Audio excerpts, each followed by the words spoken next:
ફરીથી કહું છું, રાજ્યના ઇતિહાસમાં પ્રથમ વખત 30,378 શિક્ષકોની ભરતીની પ્રક્રિયા ચાલુ છે.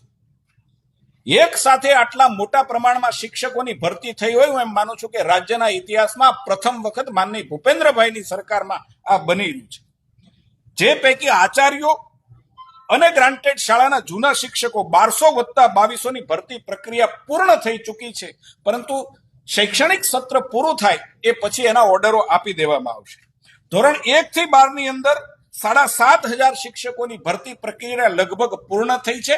એના ડોક્યુમેન્ટ વેરિફિકેશનનું કામ ચાલુ છે. જે પ્રકારે 1 થી 8 ના કુલ 16,300 શિક્ષકો વત્તા કચ્છ માટે, ગુજરાતની સાથે સાથે કચ્છ એ વિસ્તાર માટે 4100 શિક્ષકો અલગ ભરવાની પ્રક્રિયા જે છે એ પણ હું માનું છું કે મે અંત સુધીમાં પૂરી થઈ અને નવા સત્રની અંદર રાજ્યની અંદર લગભગ 30,000 કરતા વધારે નવા શિક્ષકો આ રાજ્યને બાળકોનું ભવિષ્ય છે સુનિશ્ચિત કરવા મળવાના છે. આમ રાજ્ય સરકાર ચાહે શાળાના નવા ઓરડા હોય, ચાહે લેબોરેટરી બનાવવાની વાત હોય, ચાહે સ્કૂલના ઇન્ફ્રાસ્ટ્રક્ચર સુધારવાની વાત હોય, કે ચાહે શિક્ષણની ભરતીની વાત હોય, કે શિક્ષણને સુધારાની વાત હોય, ગુણવત્તાને સુધારાની, રાજ્ય સરકાર સતત ચિંતિત છે અને એ દિશાની અંદર સમય પ્રમાણે ટેકનોલોજીનો ઉપયોગ કરી અને આ પ્રયાસો કરી રહી છે.